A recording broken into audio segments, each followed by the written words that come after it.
Welcome to the process of the Paraprosdokian, episode 5, Talent and Fun. This is a podcast where I, Nathaniel Philip Mosier, aka the Paraprosdokianist, go through my week and share with you how I patiently endured the pain of life with the help of people in order to engage with my purpose, gain some perspective, and live to tell a tale. Along the way, I'll share with you some life lessons, show you how you can prepare for lessons to come, live a life of sacrificial offering, teach those willing to listen, listen to those willing to teach, and hopefully discover some Paraprosdokians. Now, that's a whole lot of words that start with P. Well, let me tell you, it's all on purpose. A Paraprosdokian is Greek for against expectation, and it's a technical term for one-liner. Paraprosdokian is a figure of speech where the second part turns in an unexpected way, making you reevaluate the meaning of the first, also known as a turn of phrase. I think Paraprosdokians are a lot like life, because life can turn in unexpected ways, making you reevaluate the moments that came before, changing your perspective. I think pain can lead to purpose, leading to perspective, and that process can be summed up in a Paraprosdokian. As long as you live to tell a tale. Sometimes to get through the pain, you're going to need a whole lot of patience. They say tragedy plus time equals comedy. For me, tragedy plus rhythm and rhyme, that's song. Now tragedy in the moment, that's poetry. Any great quote, lyric, or line of poetry is usually a Paraprosdokian. That's why it gets stuck in your head, because the second part of the phrase makes you reinterpret the first part, resulting in a perpetual loop of inexhaustible meaning. And I'm on a search to find the best ones. But I need your help. The patient endurance of pain leads to purpose and shared perspective, summed up in a Paraprosdokian, but none of that is possible without people. I used to play a lot of Marco Polo alone because I was just trying to find myself. That Paraprosdokian is called Marco Solo. But now I know better. Don't go around playing Marco Polo alone. You're going to get hurt. Welcome to the process of the Paraprosdokian, where my goal is to teach people how to not want to kill themselves, and it's a thing called purpose. But we got to start with the pain. I couldn't even say that right. If you've already listened to this before, you've heard all of that. I hope you skipped ahead. Before I start, I want to remind everyone to subscribe, and or follow the podcast on whatever platform you're listening to. If you've listened and enjoyed it, then rating it will also help people find it. Subscribe to my Substack at oneliner1, all words spelled out, oneliner1.substack.com. to receive daily updates, as well as additional readings, writings, resources, and reflections that have helped me make it through to the other side. It's fun solving a life equation, and let's solve it together. With that being said, let's pray. I'm going to start every episode with a prayer. Heavenly Father, thank you for bringing me to this point. I've had some doubts today. I've had some feelings that what I'm doing is not going to work out. I've had some victories. I've had some things go well. I've had things not go well. I've felt alone. I've felt tired. But you've provided every step of the way, and I pray that you allow whoever's listening to be impacted in some way, that the pain that they're dealing with in their life can be a little bit more bearable, thanks to the lessons that you've given me that have definitely impacted the pain that I've felt in my life. And so I pray that we can walk into the pain and just embrace it, and willingly embrace the learning that accompanies it. So in your name, in your son's name, amen. So I really didn't want to do this episode, and so that's kind of why I'm stumbling on my words and I'm feeling a little bit low energy, because it's about money. And what a sore spot for me. That's a lot of what the pain, dealing with these things pain-wise. It was housing, it was money, it was employment. I actually just recorded an episode that I'll be recording or releasing later about an exercise I did that really helped me address some of those beliefs about money. And so I just actually got scuba certified this weekend. I'm up to open water. I'm open water dive certified through PADI, and I can go up to 60 feet. And it cost a lot of money.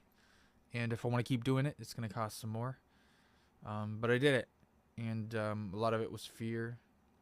And so I knew I sort of wanted to do an episode about this, because a friend of mine from church, we were in our discipleship group, we were talking about money and his relationship to money. And he was reading a parable. And I had been taking notes. There's about 13 parables about money that Jesus talks about money a lot, but he always says the kingdom of heaven is like, and then he uses money. So it's about heaven. It's not about money. And so I wanted to go through a few of those. I'm still in the process of finishing up all 13, and I think I'll release those notes when I'm fully done with them. Or I might even finish up the notes because I released these the week after I record. So I might even finish up those notes and then send it in the show notes. Subscribe to my Substack to get that information. It's free right now. Eventually, I'm going to have to figure out how to make money at this. I'm investing a lot of money into this. Thankfully, a lot of this equipment is free. But I would like to do the creative stuff. I'd like to figure out how to make money out it. But the only way to do that is I got to give value, and I got to do something good. So I got to figure out how to, if this is any good. I mean, people have said some good things, but doesn't mean anything quite yet. Anyways, I'm rambling, but let's move on. So I have some parables here. I decided to go over 3. There's 13. These are the ones that stood out to me. So we will read them, and I will share with you some of the notes and insights and ideas. Again, I'm not God. I'm not Jesus. But I do read the Bible every day. So I will just share with you what I've gathered from my readings and research, and how it's impacted me most of all, because I can speak from experience. All right, Matthew 13:44. This is the NIV version. This is King James, but it's in the this is King James. Let's do the NIV. It's a little bit easier to read, but there are different words and translations that really do stick out when you do that. When you read, I like reading King James, but especially the narrator. He's awesome. This is called the parable of the hidden treasure and the pearl. The kingdom of heaven is like, notice there, he always says, the kingdom of heaven is like, okay? So that's one thing I talked about with my friend. It's never money is like the kingdom of heaven. It's the kingdom of heaven is like money, okay? We forget the kingdom of heaven is not of this earth. The kingdom of heaven is within you. The kingdom of heaven is, right? It's not the same.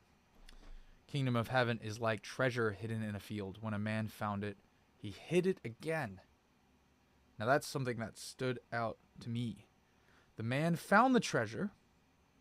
It was already hidden. He found it, and then he hid it. So he found the kingdom of heaven hidden in a field. He found it, and then he hid it again. Okay, so take note of that. Put a pin in that.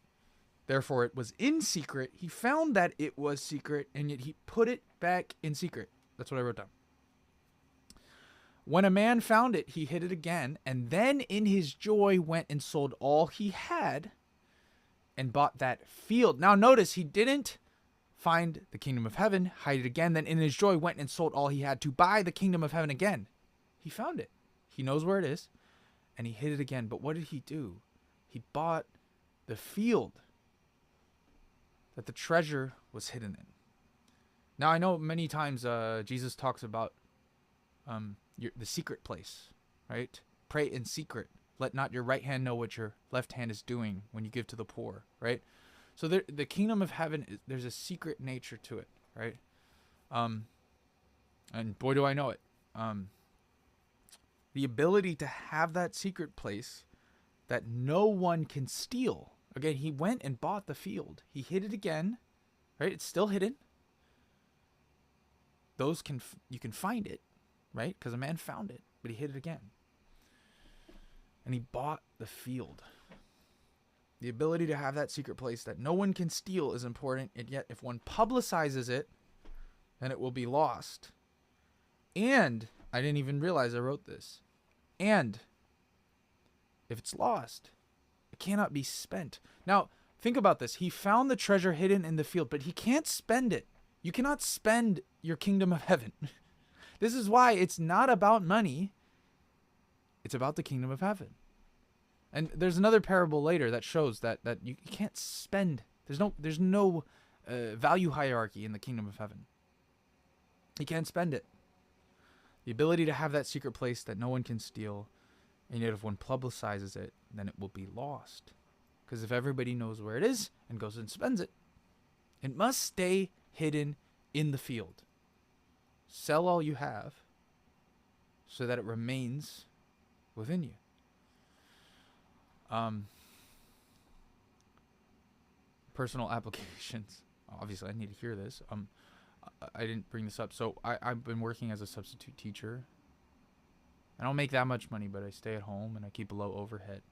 Now, these past few months, when I was working and traveling and saving up for the scuba things, I'm paying off a lot of things that I wanted to pay off, like the scuba trip. And I also didn't really make any, I'd say, profit. I broke even during this trip. And then because I'm paying off stuff, now I'm starting to see my bank account go into that place I don't like. It was going up and up and up.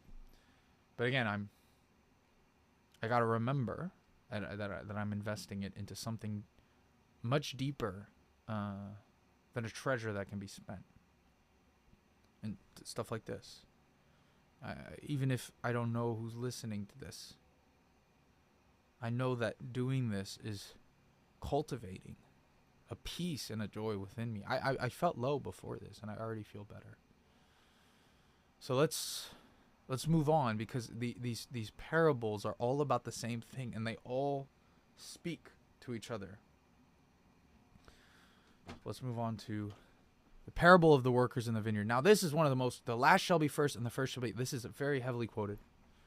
For the kingdom of heaven is like a landowner who went out early in the morning to hire workers for his vineyard. He agreed to pay them a denarius. Now, a denarius, right? Also related to a talent. I learned that a talent is worth, I think, about 500 denarii. I'll go back to that later. But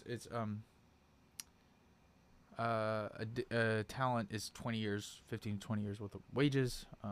Denarius, I believe it's about a day's wage, but we can verify that. Comment, correct me. Again, I'm not God.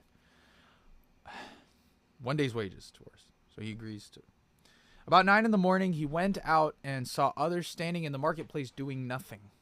He told them, "You also go and work in my vineyard, and I'll pay you whatever is right." So again, early in the morning, 9 a.m, there's a time difference. Whatever is right. So they went. He went out again about noon, and about 3 in the afternoon did the same thing. About 5 in the afternoon, went out and found still others standing around. He asked them, "Why have you been standing here all day?" I just burped, and you wouldn't know that. I don't know. Well, you heard it. All day long doing nothing. And they said, "Because no one has hired us," they answered. He said to them, "You also go and work in my vineyard." So all are invited. Again, there's the wedding feast. Again, another metaphor Jesus uses. When evening came, the owner of the vineyard said to his foreman, "Call the workers and pay them their wages, beginning with the last ones hired," right? The 5 p.m. Again, at night, I think. "And going on to the first." The workers who were hired about 5 in the afternoon came and each received a denarius. So when those came who were hired first, they expected to receive more. Everybody worked different hours, but each one of them also received a denarius. They all received the same wage. When they received it, they began to grumble against the landowner. These who were hired last worked only 1 hour, they said, "and you have made them equal to us who have borne the burden of the work in the heat of the day."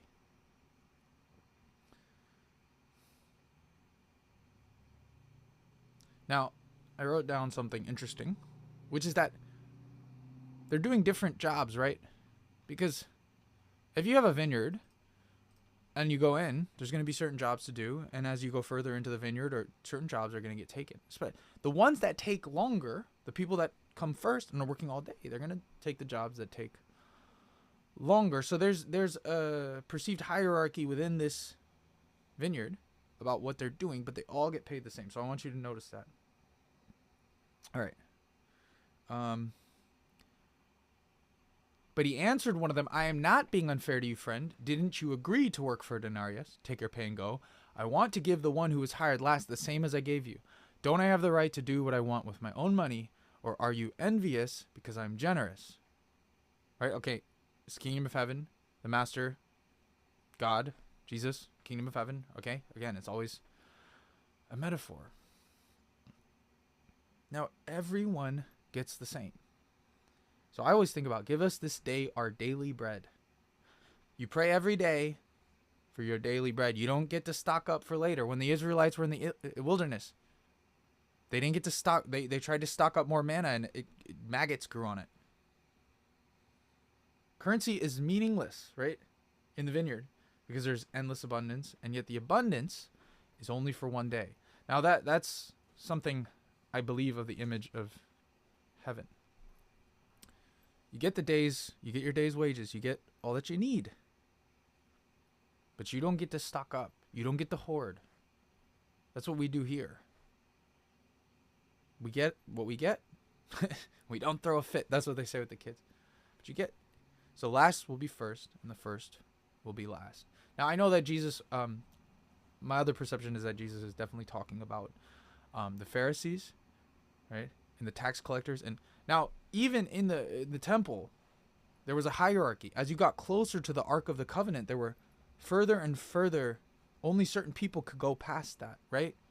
And Jesus tore the veil, right? When he died, the veil is torn. So we don't have any of this. This person gets to go this close to heaven, and this person gets to go this far, right? Everybody gets to enter. And so some people have already been in the temple, the Pharisees, Sadducees, the priests, the Levitical priesthood. And now all of a sudden the prostitutes and the tax collectors, if they want, are allowed into the kingdom of heaven. And they're getting paid the same. But we've been here so long. We've been doing the rituals. We've been clean. We've been obeying the law. We've been loving God. Why don't we get more rewarded? The last shall be first, and the first shall be last. And now I'm starting to follow God. And I might think, oh, why is this person... Now they all of a sudden they got to do the work. Doesn't matter. Same thing happens. Let's move out from the kingdom of heaven. Let's go with success, right? You've been working your tail off. All of a sudden you get successful. You get notoriety, and then all of a sudden somebody starts doing it. And within 2 years, you've been grinding for 10 years. Within 2 years, they get successful. They get the same following. I'm speaking following and all this stuff. They get the same success. I said sex. Oh, Freudian slip. They get the same thing as you. They get the same promotion. They get the same thing. And you go, oh, but I've been here 10 years. What does it matter when you're both getting enough? Which is a good place to move on to the next parable. Talents, bags of gold, you know. There's two different translations. This one uses 10 minus. I know that I thought this was the parable of the talents, but I guess not. What? Let's see. 10 talents or gold coins. Yeah, so it's called that. To one he gave 5 talents. Let's see. Maybe am I in the wrong one? Matthew 25:14. 5 bags of gold to another bag. 10. Why is it 10 minus? That must be it. It must be also called talents. Anyways, talent is a lot of money. Let's just go there. Again, it will be like a man going on a journey who called his servants and entrusted his wealth to them. To one he gave 5 bags of gold, another 2 bags, and another 1 bag. 5, 2, 1, each according to his ability. Now that is right there, his ability. Okay, it's not in this one, but that's important. Anyways, to his ability. And then he went on his journey. The man who had received 5 bags of gold went at once and put his money to work and gave 5 bags more. That's 100% return on profit. Now, in the translations, talent is used. Now, understand that a talent is 15 to 20 years of wages. In today's, that's like $1 million. This is like $5 million. Okay? And gained 5 million more. Anyways, so also the one with 2 bags gained 2 more. Okay, both of them are doubling it. But the man who had received 1 bag went off, dug a hole in the ground, and hid his master's money. Okay, what does that do? Nothing. He was given according to his ability, 1, and he hid it away. After a long time, the master of those servants returned and settled accounts with them. The man who had received 5 brought the other 5. See, I have gained 5 more. Well done. You've been faithful with few things. I'll put you in charge of many. Now that is something that I need to hear right now. When one of my videos did well, actually. It's getting like a lot of views on the YouTube Shorts, because the first time I got a lot of views was because 2 of my friends shared it, and they have their own thing, you know. I have a lot of friends that have a lot of followers, so I can call in favors, but it's not the same. It's not the same. But anyways, that was purely off of just me staying faithful, just doing this. His master replied, "Well done, good and faithful servant. You have been faithful with a few things. I'll put you in charge of many. Come and share your master's happiness." Now he gets to share it. Okay, anyways. The man with 2 bags of gold also came. "Master," he said, "you have entrusted me with 2 bags of gold. See, I've gained 2 more. Well done, good and faithful servant. You have been faithful with a few things. I'll put you in charge of many. Come and share." Again, he says, "Come and share." But then the man who had received 1 bag of gold, "Master," he said, "I knew that you are a hard man, harvesting where you have not sown." Well, that is not, interesting. He's accusing him of stealing. "Harvesting where you have not sown and gathering where you have not scattered seed. So I was afraid." Well, again, why are you, if you think this man is stealing and you're afraid of him, why would you be afraid and disobey him further? Anyways, "and went out and hid your gold in the ground. See, here is what belongs to you." So he just kept it. His master replied, "You wicked, lazy servant. So you knew that I harvest where I have not sown and gather where I have not scattered seed?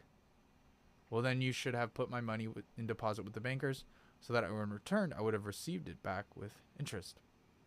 So you knew that I harvest. So you knew that I harvest where I have not sown. Okay, well, this means that he's getting from the farmers, and gather where I have not scattered seed. Okay. Well, again, this is the kingdom of heaven. "Well, then you should have put my money on deposit with the banker, so that when I return it. So take the bag of gold from him and give it to the one who has 10 bags. Because he's entrusting the man who actually did something with it. Take it from him. For whoever has will be given more, and they will have an abundance. Whoever does not have, even what they have will be taken from them.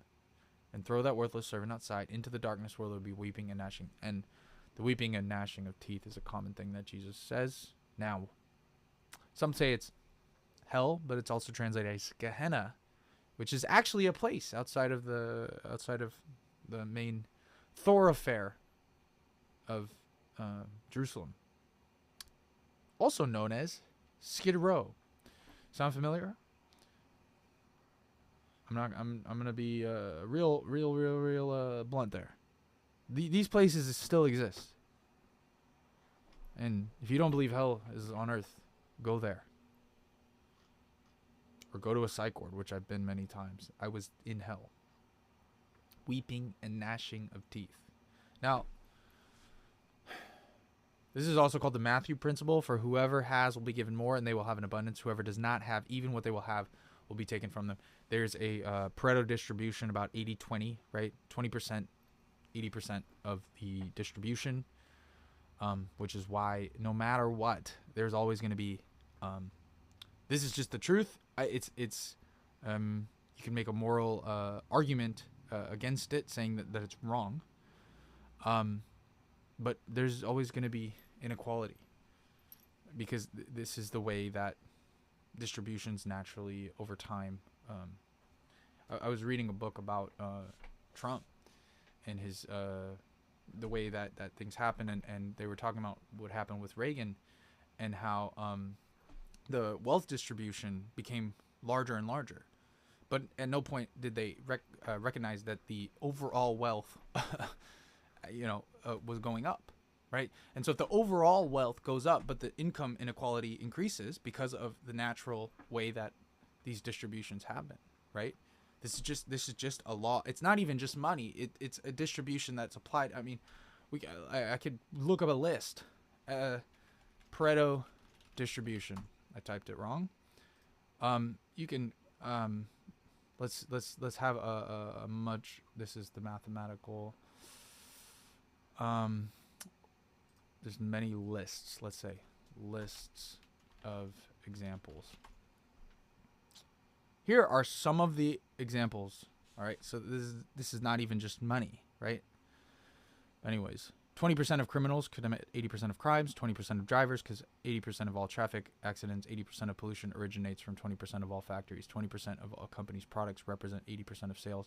20% of employees are responsible for 80% of the results, each according to his ability. Communism, each according to his need. That's a difference. So anyways, if anyone thinks that Jesus was a communist, just read them right here. Where does it say? Each according to his ability. Anyways, 20% of students have grades 80% or higher. Now, this is just a distribution that happens. Okay? And so this is where they call it the Matthew principle for that reason. Going back to Reagan, if the overall wealth increases, then naturally the distribution and income inequality will increase as well. But the lower 20% will be making more money than before. So the bottom 20% has a better living standard. And now, yes, the rich will be richer. But that's just true. It's always been true. If you try to fight against that, very bad things can happen. And I'm not going to get into that. Now, this was just something I wanted to bring up right at the end because of talking about talents. But I got to do a piece. I got to perform at the talent show at Center for Talented Youth, which was a summer camp that I worked at this summer for gifted children that I got into, but I did not go because it was expensive money. $6,000 for the 3 weeks. It's a lot, but it's not. If you are wise with your money. It's interesting. I found out the word talent was a Roman monetary unit representing nearly 20 years worth of wages. I hope everyone here, I'm speaking to the kids. I hope everyone here uses their talent to make 20 years worth of income. And as someone who has made very little money in my life, despite my numerous talents, I hope everyone here uses their talent to make 20 years worth of wages and then some, but take it from someone who has made, why did I repeat the same thing? Take it from someone who has made very little money in their life despite their numerous talents. Make sure you have fun doing it because it took me 20 years to figure that out. I struggle with that. I just spent my money to have some fun. I went scuba diving. And part of it was because I was dating someone who always had fun. She always has fun. Make sure you have fun. It was fun. I saw a giant sea bass. Went down to 60 feet. There's a moment when you're down there. You just breathe. There's this video I found out. Maybe I can find it. It's how to actually pronounce Yahweh correctly. Let's watch this real quick. Building your online business? Go to Wix.com and set up your... We are looking at how to pronounce the name of the God of the Israelites, whose name was revealed. Oh man, this is not it. Oh God, that is not what I wanted. Whatever. It was such a beautiful video. I'm going to just perform it for you, which is that it's YHWH. There's no vowel sound. The way you pronounce Yahweh is it's a breath. Matter of fact, it's the breath that you have when you have your first breath. It's the breath of life. I was down there in the scuba, in the ocean. Every time I felt myself breathing too fast, panicking, I said the Lord's name. All right. Well, that's it for this episode of Pain. I'm going to take a quick break, move on to patience, which I do, which I need. See you in the next episode. Hope you have whenever you're listening to this, use your talents. Don't hide them away in fear. Whoever you are. All right. I'll talk to you soon.